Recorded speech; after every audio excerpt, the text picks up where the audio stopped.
Jim Carrey has often expressed his displeasure with the Hollywood industry, calling it a place full of moral decay, deceit, and manipulation.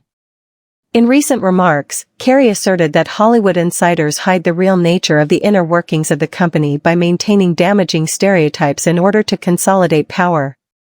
Carrey claims that the industry's glitzy exterior belies alarming levels of exploitation and control that exist underneath. His remarks add to the continuing conversations about how Oprah and other influential people in Hollywood use media control and influence to shield themselves from publicity. Day, its worst evils, hatred of immigrants, contempt for the truth, greed, and the abuse of power. We are fighting those same evils today. Reality shows have warped our idea of what a hero is, or what the truth is. So tonight, I'd like to dedicate this award to those who remind us of our virtues, who remind us of the truth, to Sir Charles Chaplin, who battled McCarthyism into exile, to Christopher Steele, who tried to pull a thorn out of the paw of an ungrateful beast, to Christine Blasey Ford, to Colin Kaepernick. Carrey has frequently criticized Hollywood's widespread misinformation, claiming that the business uses it as a tool to manipulate public opinion. Carrey contends that Hollywood upholds a particular story in order to safeguard its elite by incorporating social norms and stereotypes into popular media. He suggests that by doing this, the industry's power is kept unbridled and its members are protected from criticism. Could Hollywood have as much of an impact on society as Carrey claims? His remarks have stoked discussions about the industry's influence and the possible repercussions of unbridled media power. You don't know what that is. I have no idea. You don't know. Jimmy Fallon doesn't know. David Letterman doesn't know. We don't know. All the comics and show business don't know what this is. Right? Yeah. What is it? Come on, Jimmy. Seriously, the time is up. People are hip to this kind of stuff. I'm here tonight to blow the lid off it, to be the whistleblower. I'm sick and tired of the secrets and the lies. It is the secret symbol of the Illuminati, and you're a part of it, and it is the all-mocking tongue.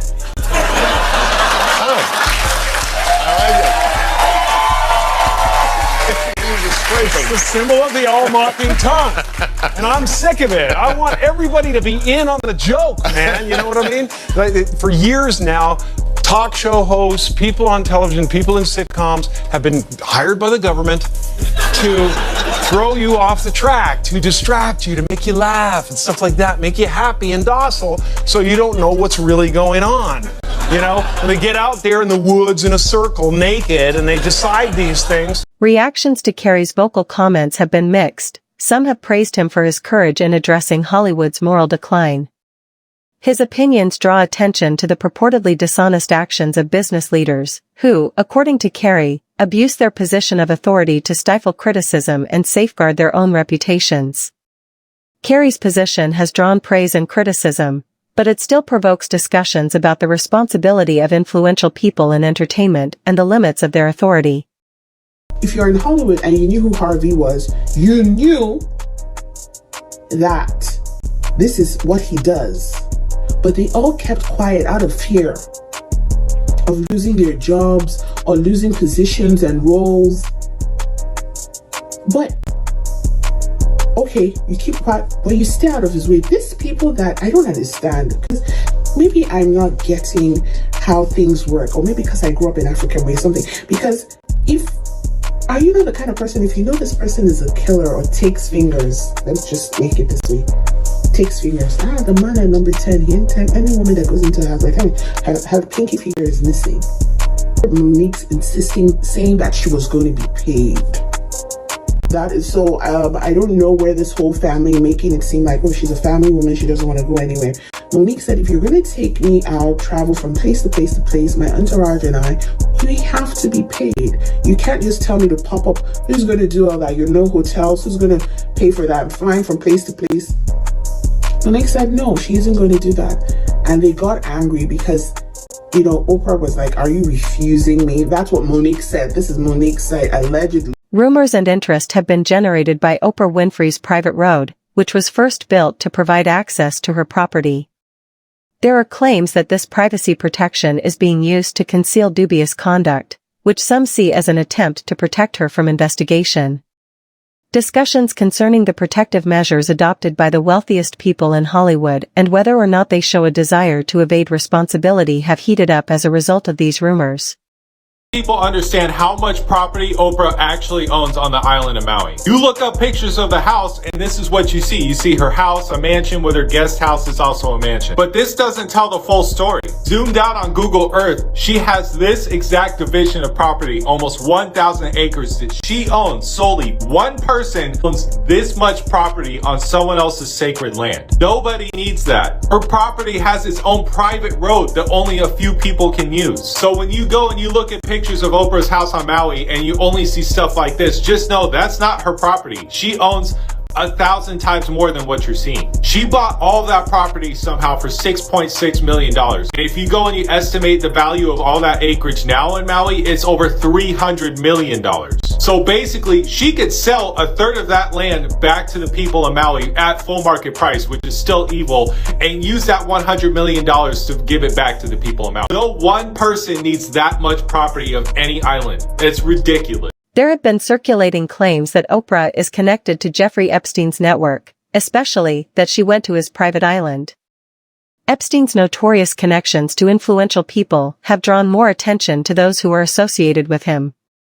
These allegations support the idea that Oprah and other influential Hollywood people may be concealing sinister secrets, which feeds conjecture about her connections and her sway. Do you recall when Ricky Gervais criticized the Hollywood elite for their connections to Jeffrey Epstein? Epstein's list was made public yesterday. Epstein's list was released yesterday, but do you remember that time Ricky Gervais called out the Hollywood elite for their ties with Jeffrey Epstein? Like literally right to their faces. Talking of all you perverts, it was a big year. It was a big year for paedophile movies. Surviving R. Kelly, Leaving Neverland, Two Popes. Shut up. Shut up. I don't care. I don't care. No one cares about movies anymore. No one goes to cinema. No one really watches network TV. Everyone's watching Netflix. This show should just be me coming out going, well done Netflix, you win everything. Good night. But no, we got to drag it out for 3 hours. You could binge watch the entire first season of Afterlife instead of watching this show. That's a show about a man who wants to kill himself because his wife dies of cancer. And it's still more fun than this, okay? Spoiler alert, season 2 is on the way, so in the end, he obviously didn't kill himself. Just like Jeffrey Epstein. Shut up! I know he's your friend, but I don't care. You had to make your own way here in your own plane, didn't you? So, if you do win an award tonight, don't use it as a platform to make a political speech, right? You're in no position to lecture the public about anything. You know nothing about the real world. Most of you spent less time in school than Greta Thunberg. So, if you win, right, come up, accept your little award, thank your agent and your God, and off, okay? Celebrities like Oprah Winfrey are under more scrutiny in the social media age, since public opinion is frequently influenced by charges and viral content. These online debates demonstrate how quickly perceptions can change when unsubstantiated allegations gain widespread traction. As Oprah has come under fire on sites like TikTok, conversations about her purported affiliations and personal life have cast doubt on her reputation as a good cultural icon, demonstrating the powerful impact that social media narratives can have on the lives of celebrities.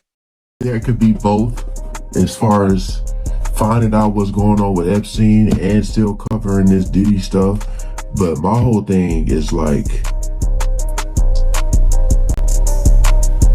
I mean, this video was uploaded 2 days ago, so I don't know if anything has came out about her. About the Kylie. So my whole thing is like, if there was some weird shadiness going on with her channel, her page, and I can guarantee you, almost every person that do YouTube or any type of videos, have experienced some type of weirdness going on when you try to talk about the truth. It's like they don't want it out. But my whole thing is like, I don't know if her family, if they even will, if anybody will even say anything, but to me that sounds pretty crazy. You know, that sounds pretty crazy. 36, I mean, hell, people pass away even younger than her. But when they say that, like, no cause of death, like I said, I just don't know if it's released yet, but that is pretty crazy when, Oprah has received criticism for specific episodes and guests on her show during her tenure. Her 1996 show on mad cow disease, which prompted legal action from the beef industry, is one well-known example. Even though she won the case in the end, the episode brought to light the controversies that might occur when a show has a big impact on public opinion. For the constant medical and scientific misinformation that was platformed and constantly spewed on the Oprah Winfrey Show. Oprah regularly platformed guests who would be promoting products that were not backed by science, and guests who had theories that were also not corroborated with scientific information. In 2007, Oprah Winfrey invited Jenny McCarthy onto the Oprah Winfrey Show, and she would actually partner up with Jenny McCarthy, and Jenny McCarthy was on the Oprah Winfrey Show, I think like 12 or 13 times total. Oprah allowed Jenny McCarthy about an hour of airtime to express her theory that she was very confident in, that the reason her son was diagnosed with autism was because of the vaccines he had received. I'm here with Jenny McCarthy, who's become one of the most vocal advocates for parents of children with autism. Not once did Oprah offer any kind of pushback at Jenny's claims that she was presenting as fact. Sorry, baby woke up and wants to sleep on me, so bear with me. Many, if not all, of Jenny's claims about vaccines being linked to autism. Oprah's outspoken style and the reach of her platform have occasionally led to controversy, which has sparked discussions about the obligations that come with having such a wide platform.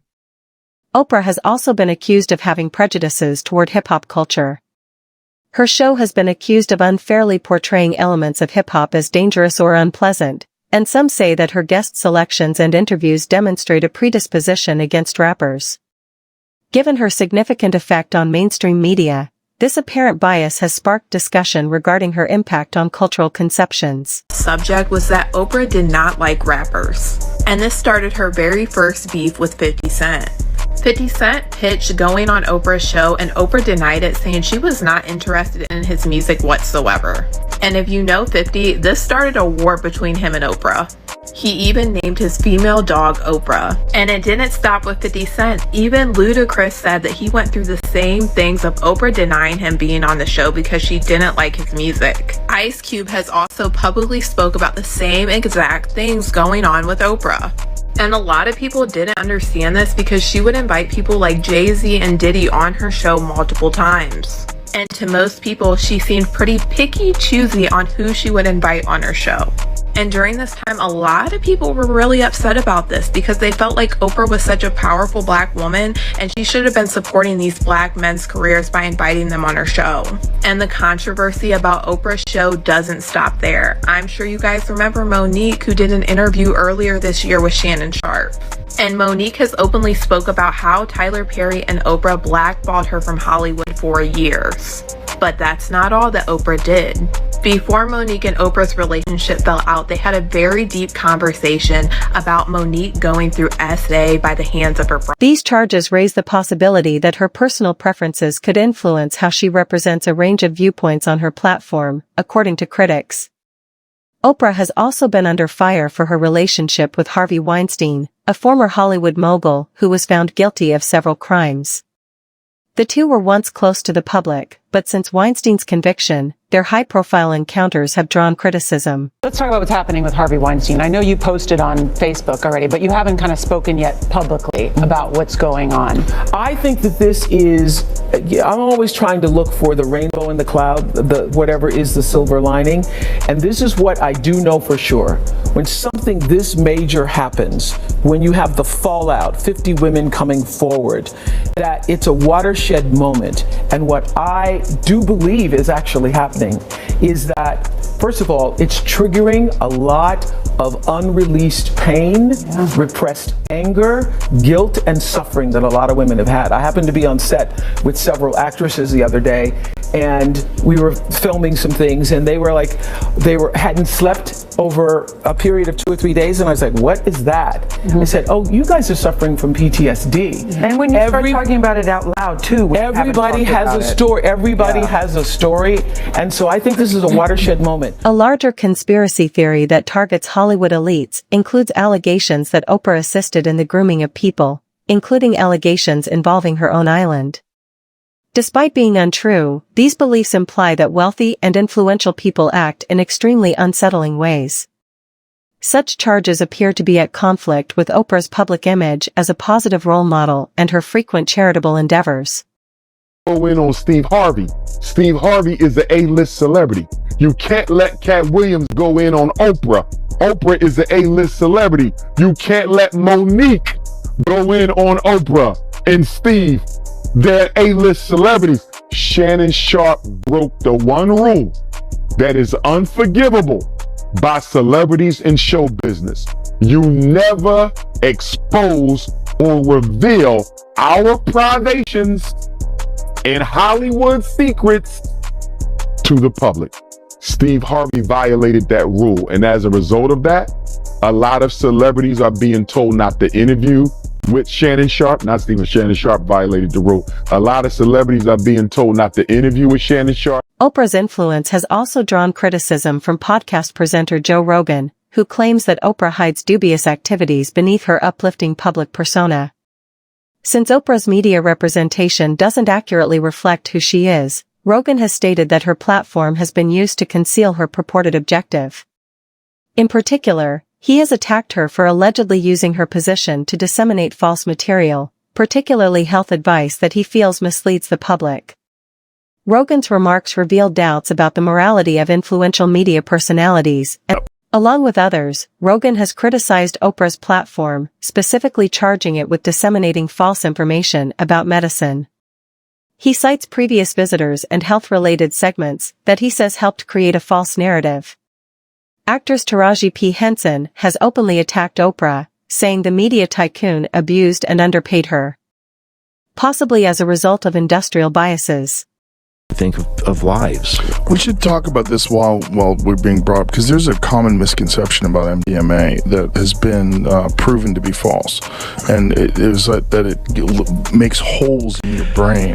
Well, yes, Oprah is a big person responsible for that, actually. There was, it started on MTV and went to Oprah. This is around 2001. So what had happened was that there was a young woman who her mother worked at a treatment center, and she had problems with ecstasy, other things, and so they arranged, and this was for this MTV show, that this woman would go and do a brain scan, a SPECT scan, which is blood flow in the brain, and then they would reveal the results to her live on TV. And this was at this drug abuse treatment center that her mother worked at, and they revealed the results, and the results showed these holes in the brain. And it was a graphically manipulated image. So SPECT scans show blood flow through the brain, and there's certain areas that light up when you have more blood flow than others. And so they took an arbitrary cutoff. Any place that had lower than a certain amount of blood flow, they showed as a hole. Henson's story adds to the larger conversation about discrimination in the industry by striking a chord with those who believe that Black women are occasionally treated unfairly in Hollywood. Is the way underrepresented groups are treated in Hollywood getting better, or is there still more to be done? That concludes the video for today. Continue to get better, or do you still have work to do? That concludes the video for today. Till the next time, stay tuned.